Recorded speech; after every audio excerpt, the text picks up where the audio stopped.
Leväluhta was found in 1884 during the drainage of meadows to cultivate more crops. The Leväluhta water cemetery is Finland's, if not the whole Nordic country's, biggest archaeological mystery.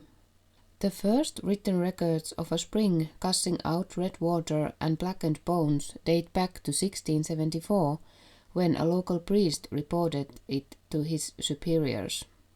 Long before that, the water cemetery was used in the Iron Age between 300 and 1800.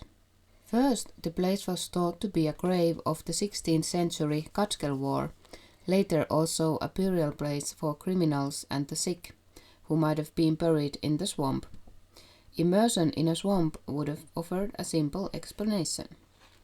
However, many decades of research revealed that the meadow has not always been a swamp, but there has been a lake or a pond. Burial in water hadn't been part of the traditions, as other graves found from the Iron Age are cremation graves. During excavations in the 1980s, ancient remains were found around the spring, which were mainly women's charms, such as snake buckles, ornament buttons, a silver neck ring, 7 bracelets, and a bronze pot. The materials from which these beautiful objects were made were not local, although the work done on them was. More than 74 kilograms of bone have been found at the spring, most of which are human.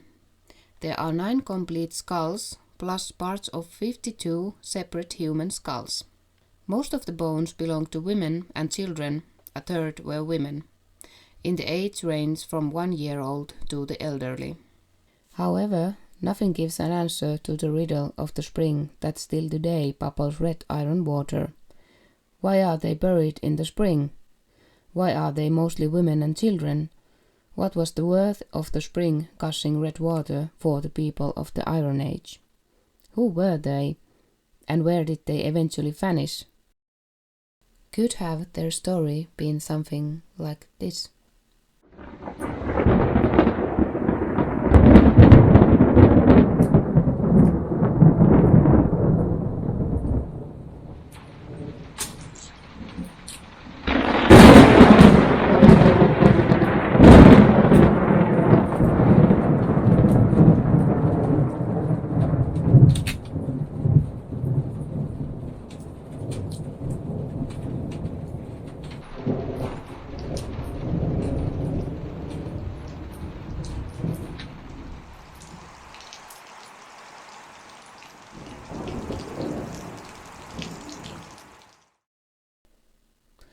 Could it have been a holy sacrificial place?